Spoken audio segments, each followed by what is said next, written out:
Thank you for joining me for part 2 on our mindfulness journey. On our last episode, we talked about the mindfulness skill of observe, and today we're going to talk about describe.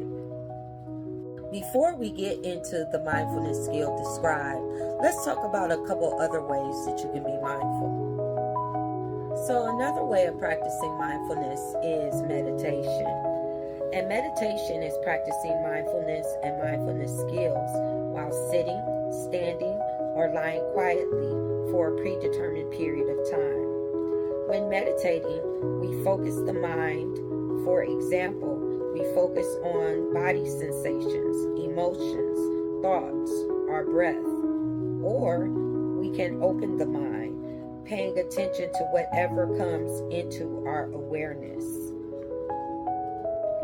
There are many forms of meditation that differ, mostly whether we are opening the mind or focusing the mind.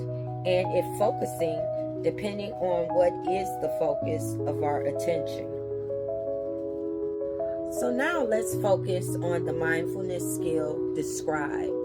That's the focus of this session. So for the mindfulness skill describe, you want to put words on the experience.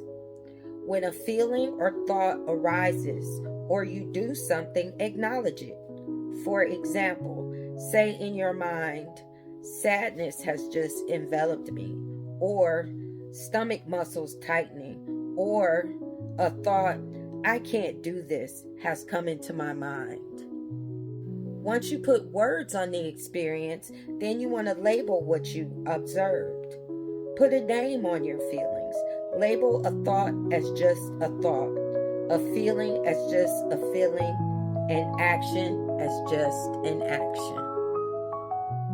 And I admit, one of the hardest steps is to unglue your interpretations and opinions from the facts.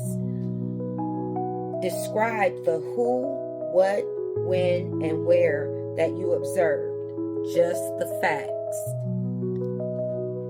And remember, if you can't observe it through your senses, you can't describe it. So that concludes part 2 of our mindfulness discussion on describe. Make sure to stay tuned for our third discussion on the mindfulness skill participate. Today's content all came from DBT Skills Training Manual by Marsha M. Linhan. So if you want any additional information, please feel free to look that information up. Thank you for joining.